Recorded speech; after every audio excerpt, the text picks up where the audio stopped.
"You're a loser, old man." The words cracked through the quiet like glass underfoot. The voice belonged to Alana, Jeremiah's only daughter, the one who once used to run into his arms laughing with ribbons in her hair. Now her eyes were sharp, lined with frustration and something uglier, shame disguised as superiority. She stood in the living room, arms crossed, chest rising with anger. The light pouring through the wide window hit her gold earrings and the edge of her designer purse.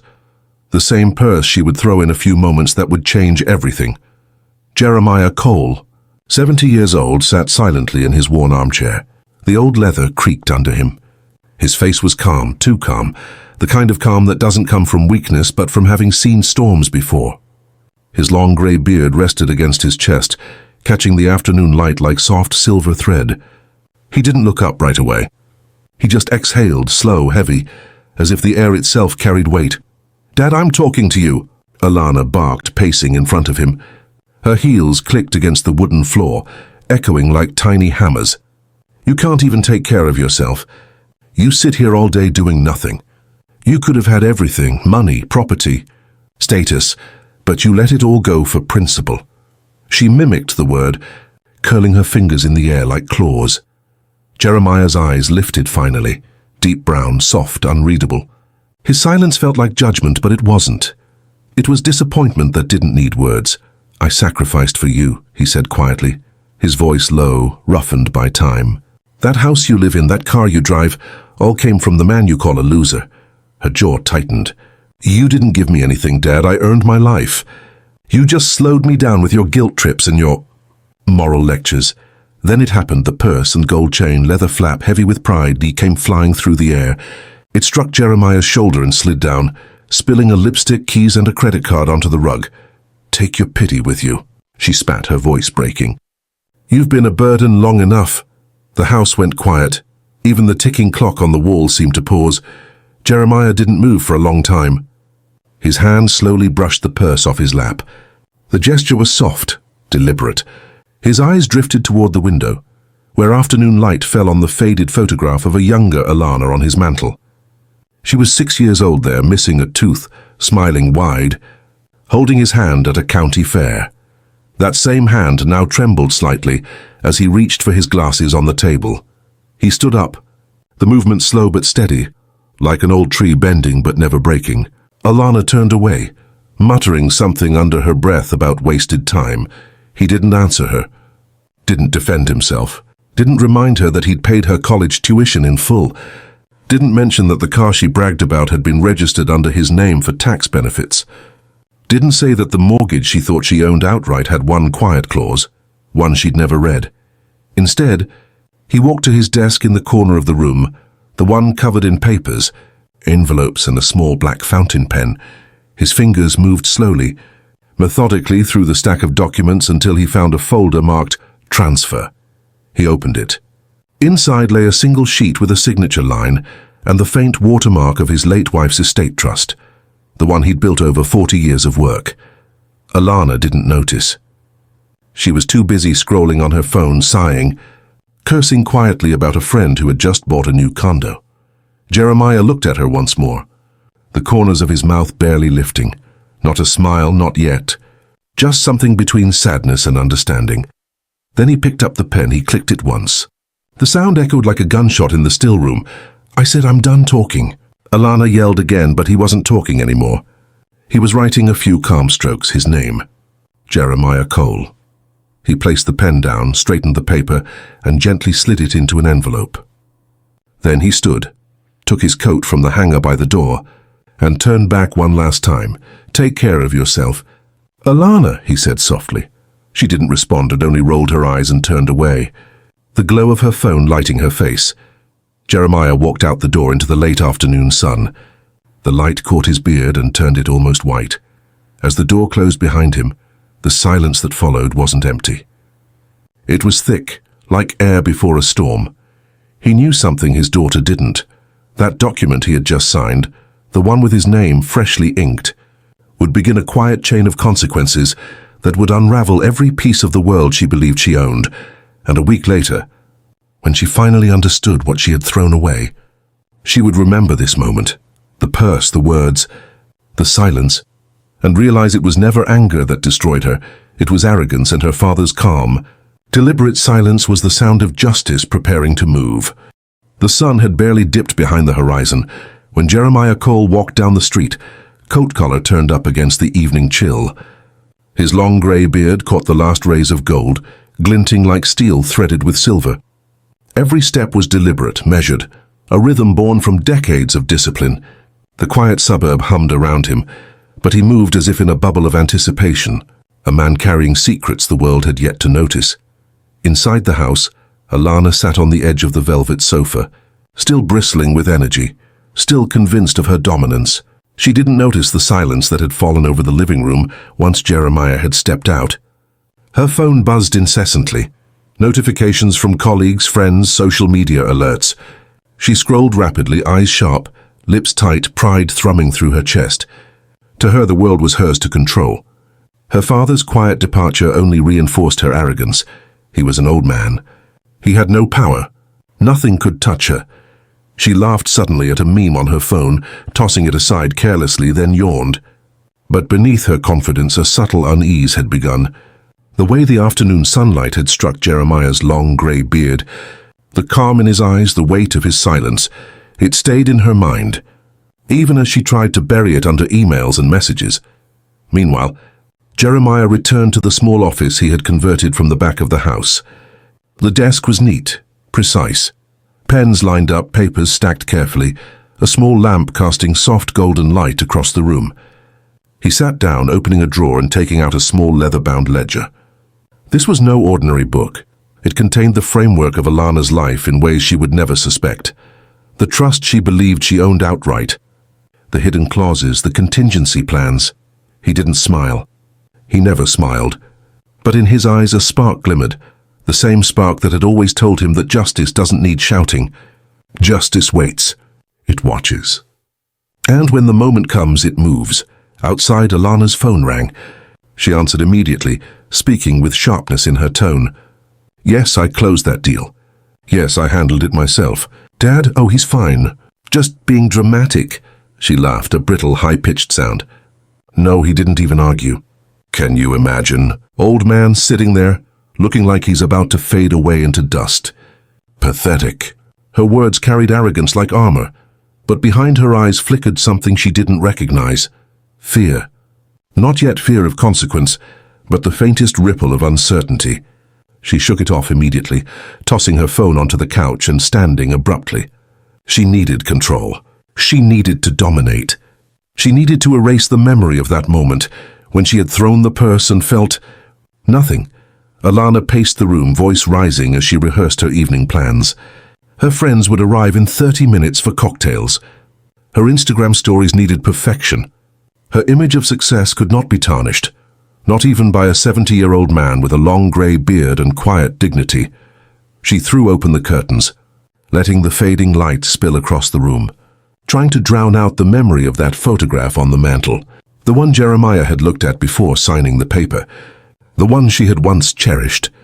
Now it felt like a relic, a warning she hadn't yet understood. As she prepared herself, Jeremiah's movements in the office were equally deliberate. He picked up his phone, dialing a number he had waited to call for years. The line rang once, twice, and then a calm, professional voice answered.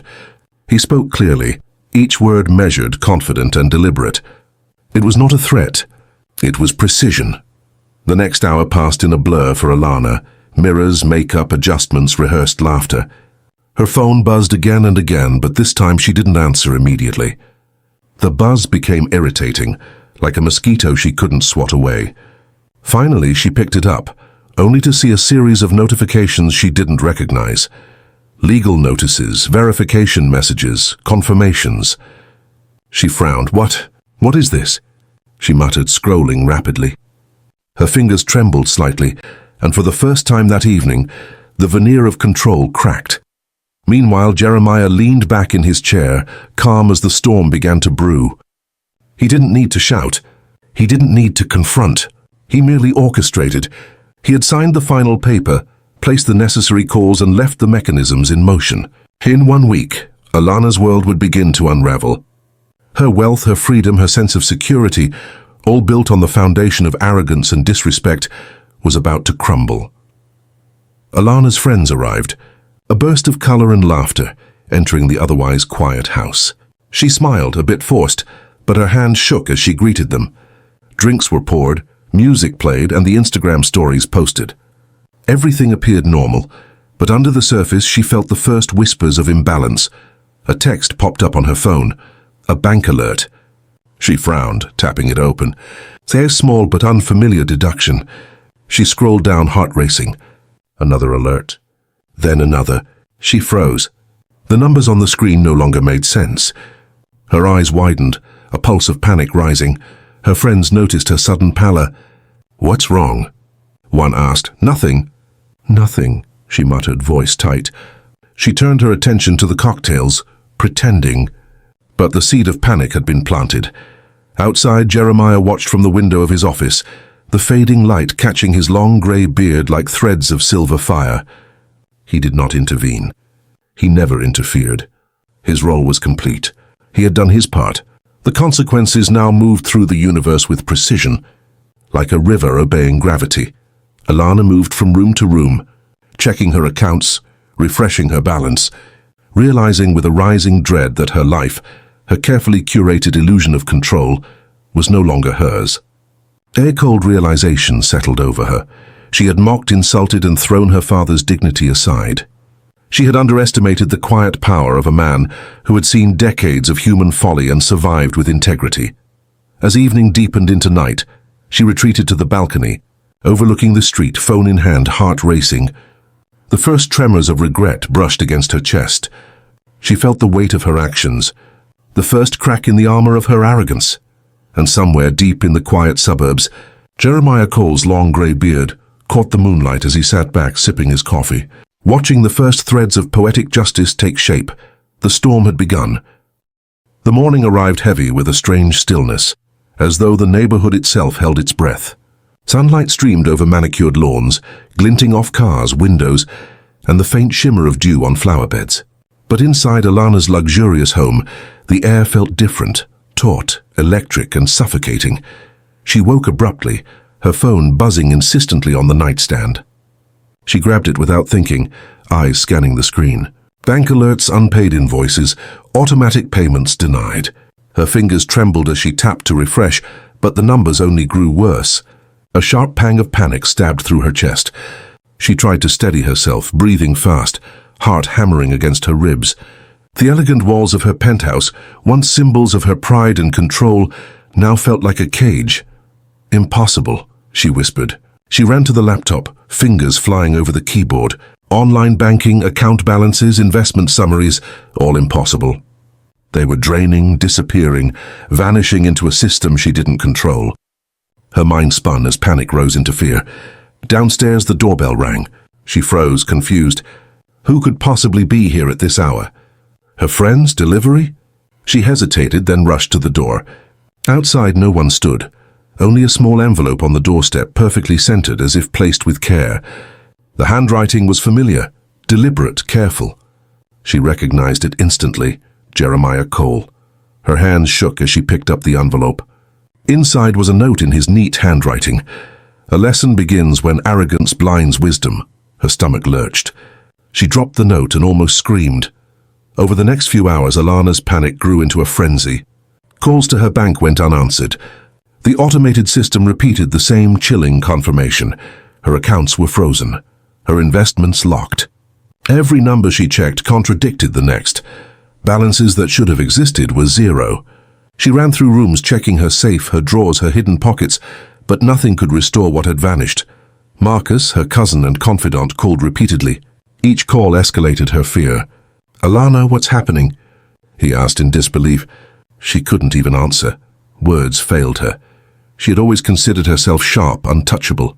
She had mocked her father without hesitation, thinking the world would bend to her pride. She had thrown the purse, spat words of disdain, believed her arrogance shielded her from consequence. Now with every blinking red alert, every unresponsive line, that arrogance crumbled. By mid-morning, Alana had barricaded herself in her home office, pacing like a trapped predator. Her heels clicked against the polished wood floors, her expensive silk blouse wrinkled, hair loose around her face, eyes wild with growing desperation. She checked her phone obsessively, refreshing the same screens hundreds of times. Each refresh confirmed it.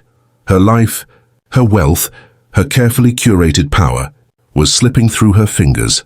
The first cracks had appeared. Outside, the neighborhood moved on as though nothing had changed. Children played on lawns. Sprinklers hissed in neat rows, but Alana did not notice. Her world had narrowed to the small blinking screen in her hand and the realization that she was powerless. The carefully built facade of success, the luxury cars, the expensive apartment, the designer wardrobes, they meant nothing without the foundation her father had quietly controlled. In her panic, she tried calling her father. She wanted confrontation, wanted an explanation, perhaps even to yell and reclaim some sense of control. But the line went unanswered. Every attempt failed. She left voicemail after voicemail, the words frantic, pleading, angry, then whispered with guilt, "Dad, please, you have to fix this. I didn't mean it. I'm sorry." No reply came. Only silence, long and heavy. By afternoon, the first visitor arrived unannounced. A bank representative, professional and composed, yet delivering news that hit her like a hammer. Her accounts had been frozen. Credit cards blocked.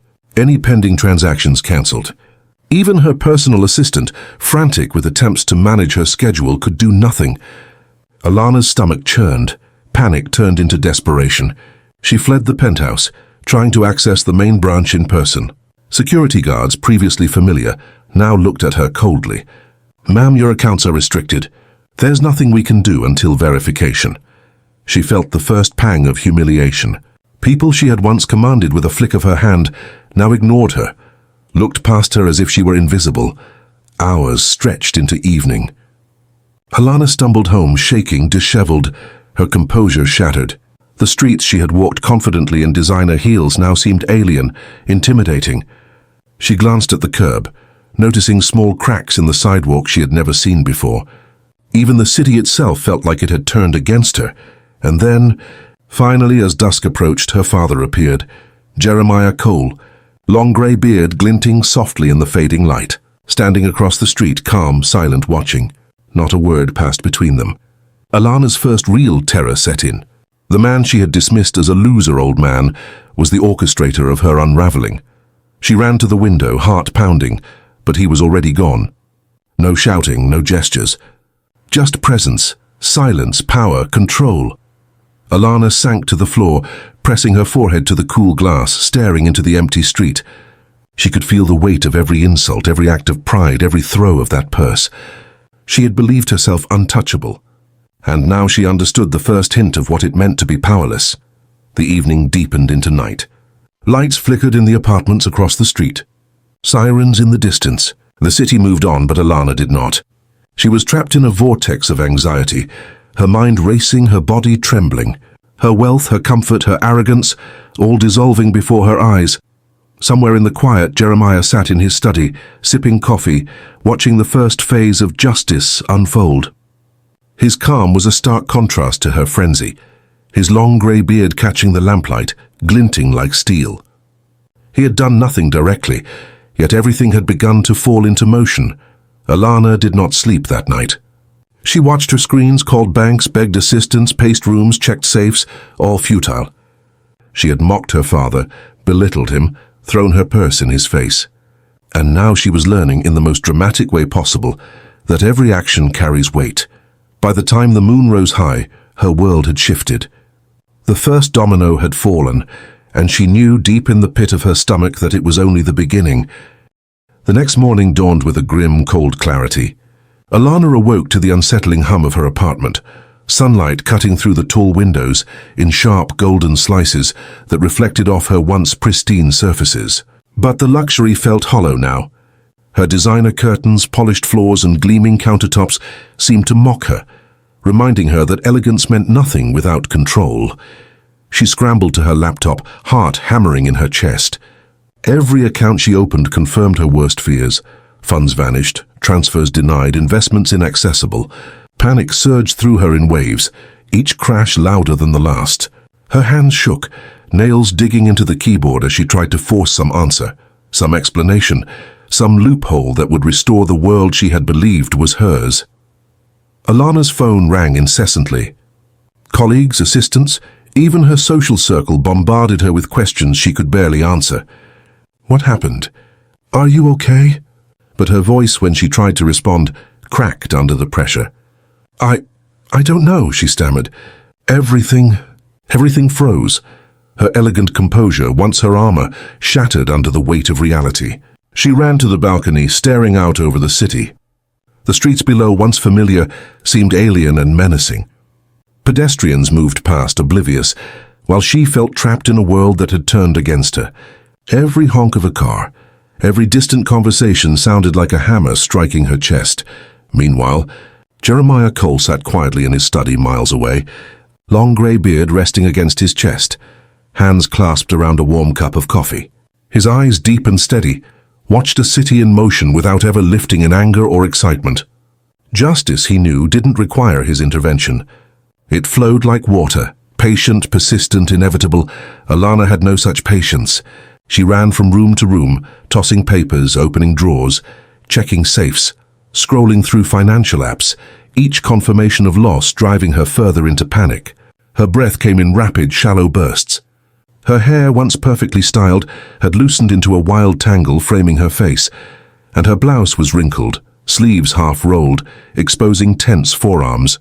She called her assistant, Tanya, repeatedly. The conversation devolved quickly into panic. Tanya, what is happening? Tell me what's going on. Tanya, calm but alarmed, tried to soothe her. Miss Cole, I don't know how to reverse it. All your accounts are locked. There's nothing we can do right now. I've contacted the bank, but... Alana's voice cut through sharply, laced with desperation. You must do something. Everything. My home, my investments, my life, it's collapsing. The assistant's voice faltered. I'll try, Miss Cole, but her world, meticulously curated for years, had no foundation anymore. Alana realized something horrifying.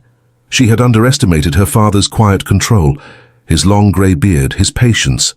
All those years of prideful scorn, all those moments of arrogance, now confronted her with a terrifying clarity. Her father had orchestrated everything, silently, invisibly and with precision. Desperation forced her to drive to the bank herself. High heels clicking frantically against the pavement, she barreled through city streets, eyes darting to every car, every pedestrian, every traffic light. Inside the main branch, the tellers, once familiar faces who greeted her warmly, now looked at her coldly. Verification forms, frozen accounts, red flag notices. Every system she had taken for granted had become a wall, impenetrable and unmoving. Alana's panic escalated, a visceral force that made her chest ache and her mind spin. She was shouting now, voice echoing off the polished marble floors. I demand access! This is my account. I will not accept this. The tellers remained calm, professional. One leaned forward, voice measured.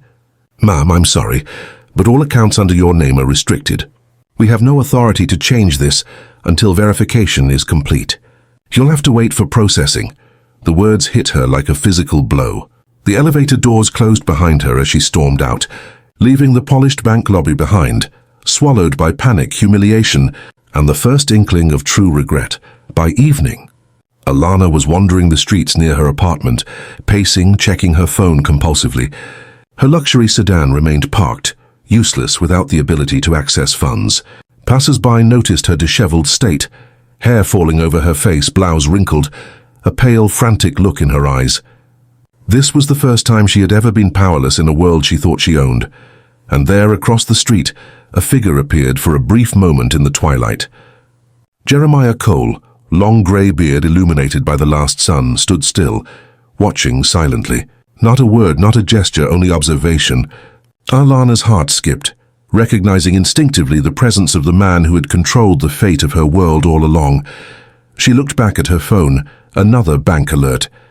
Her hands shook violently, nails biting into her palms. She realized fully for the first time that arrogance and pride could crumble even the tallest towers of wealth. Every laugh at her father, every harsh word, every impulsive act of disdain had paved the path to this moment. By nightfall, she retreated to her apartment, exhausted, trembling, unable to eat, unable to sleep. The week was still not over, and yet the first threads of her downfall had already begun.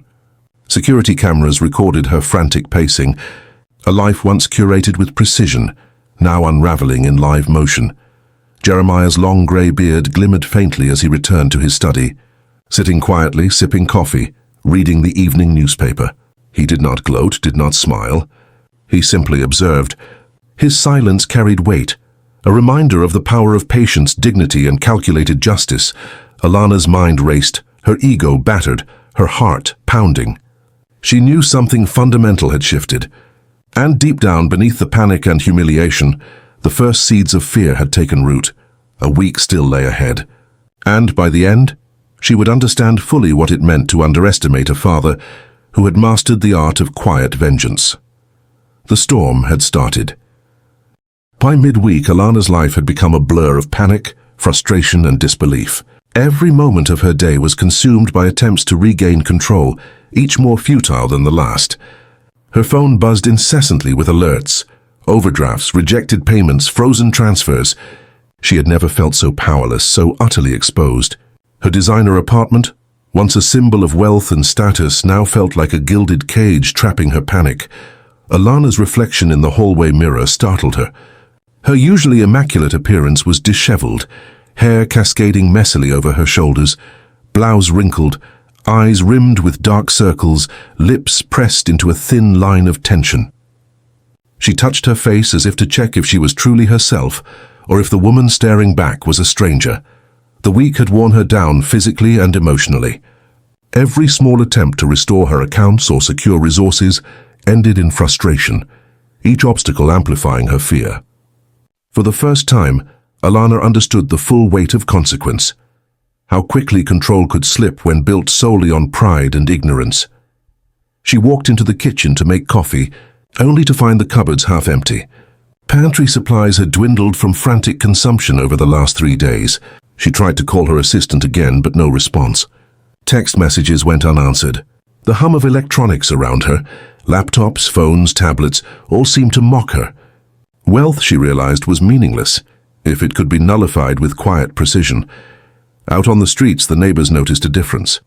Alana had once walked with a confident stride, heels clicking assertively against the pavement. Now she shuffled, eyes darting, hands gripping her purse tightly as though it could shield her from the world. She had once laughed at her father's patience, his slow movements, the long grey beard that now symbolized not weakness but mastery. She had thrown her purse in his face, mocked his age and wisdom, and now every step she took seemed to remind her of that moment. Her phone buzzed again. This time it wasn't a bank alert but a legal notice. The property she had assumed was fully hers, purchased under a trust her father had created years before, was being restricted.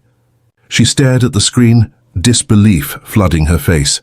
Her fingers trembled as she tried to scroll, but nothing could change the outcome. Panic rose like fire in her chest. Alana's desperation escalated. She drove frantically to her office, weaving through traffic, yelling at pedestrians and other drivers. She burst into the building, her colleagues frozen in shock.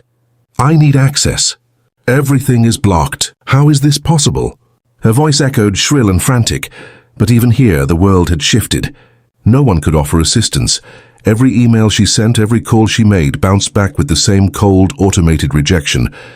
The structures she had relied upon for years, assistants, colleagues, her own sharp wit, now felt impotent. She realized that the foundation of her life, meticulously built, had been quietly dismantled.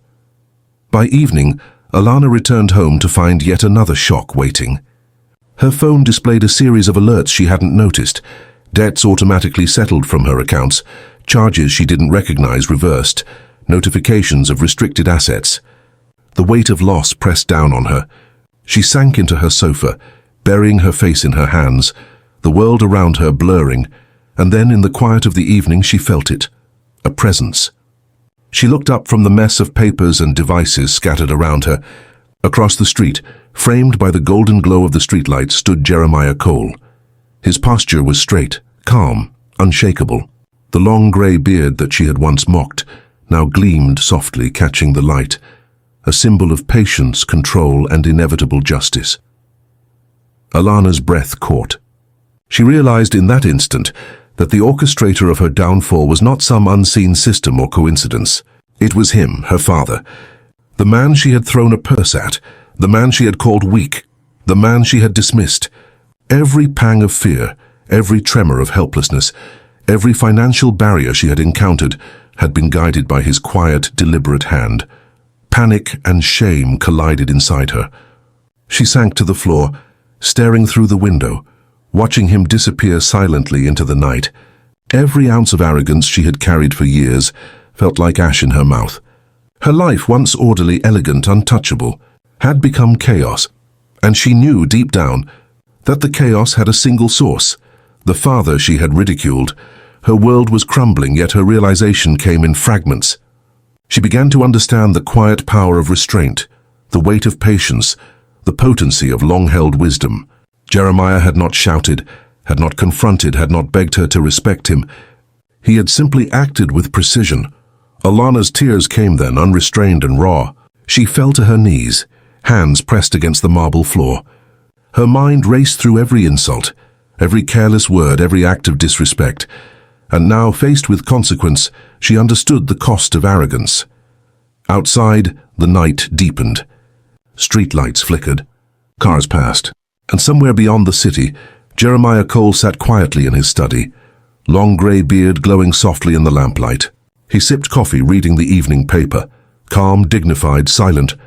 Justice had moved and its first waves were complete. Alana did not sleep. She wandered from room to room, checking her phone, her accounts, her assets. Each attempt to regain control only reinforced her helplessness. She had believed herself untouchable, invincible, above consequence. Now she realized that every action she had taken, every act of pride, every insult, every throw of that purse, had been a step toward this very moment. By the time dawn broke, painting the sky in muted shades of orange and pink, Alana was exhausted, trembling and hollowed out. She had learned in the most dramatic, intense, cinematic fashion that her father's patience, his silence, and his long grey beard were not weaknesses to mock. They were instruments of poetic justice. The final day of reckoning had yet to arrive. And when it did, Alana would face the culmination of every mistake, every arrogance, and every insult she had ever hurled. The storm had not yet ended. It had only intensified. The morning sun barely broke over the horizon when Alana awoke, exhausted, her body trembling from days of anxiety, panic, and sleeplessness. The apartment felt smaller, the walls closer, as if the space itself had contracted under the weight of her reckoning.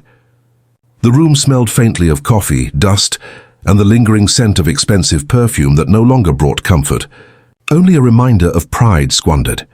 She reached for her phone instinctively, scrolling through alerts with a trembling hand. Account after account showed the same pattern: depleted balances, blocked transfers, restricted assets. Every dollar she had believed untouchable was gone. Each number confirmed her helplessness. Panic rose like a tidal wave, her chest tight, fingers shaking. She staggered to the balcony, gasping as sunlight glinted off the neighboring buildings. Her gaze fell across the street, and there he was, Jeremiah Cole, standing quietly, long grey beard catching the light, eyes steady, posture unyielding. His presence was calm, commanding, a stark contrast to the chaos consuming her. She realized with a shock, this was not coincidence. Every misfortune, every loss, every moment of despair had been orchestrated by him. She fell to her knees on the balcony floor, the weight of regret crushing her. The first tears of true understanding streamed down her face. She had mocked, insulted, and thrown her purse in the face of the one person whose wisdom and patience had quietly controlled everything.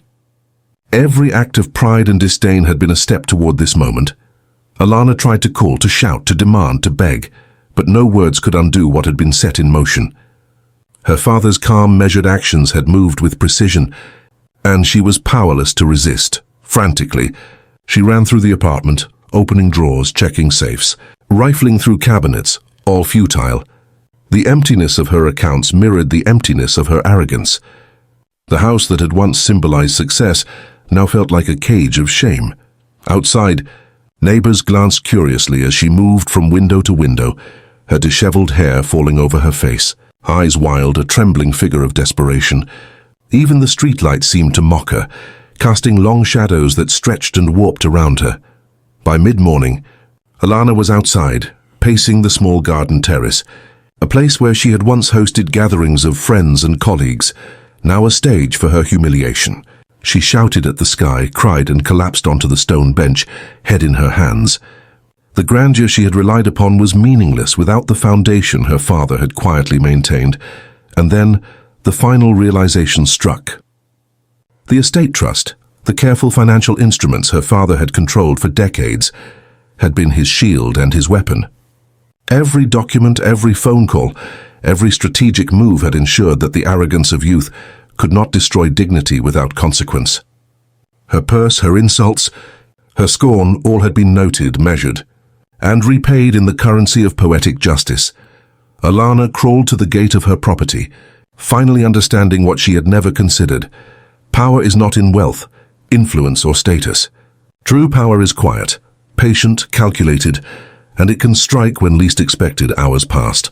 The city hummed with life, indifferent to her downfall. Cars passed, children played, neighbors went about their routines. But for Alanna, the world had narrowed to a single point. The gate, the emptiness of her accounts, the weight of her mistakes, and the memory of the man she had insulted. Jeremiah Cole. Long grey beard gleaming softly in the distance, an emblem of unspoken authority. Evening. She knelt outside her gate, exhausted and shivering. Her pride was gone, replaced by raw vulnerability. She clutched the wrought iron bars, sobbing in the fading light. Hunger, financial ruin and humiliation wrapped around her like a vice. Every instinct, every plan, every relationship she had counted on had failed her. From the shadows he appeared once more, not approaching, not speaking. He only watched. His presence was enough, silent, patient, dignified. The long grey beard, the calm eyes, the measured posture, all spoke louder than words ever could. Alanna knew then that this was not vengeance driven by anger or passion. This was justice, delivered without a single shout. She curled into herself, finally understanding the cost of scorn, the weight of disrespect, and the potency of silence. For the first time in her life she felt small, humbled and aware of her mistakes. The world she had built on arrogance was gone, replaced by a quiet, harsh lesson she would never forget. Night fell. The city lights flickered and the streets emptied. Jeremiah Cole returned to his home, settling into his study with the steady rhythm of calm. His long grey beard caught the glow of his desk lamp. He did not speak, did not boast, did not revel. He simply existed in quiet triumph, knowing that the natural consequences of pride had played out exactly as he had foreseen. Alanna remained outside, the darkness wrapping around her like a shroud.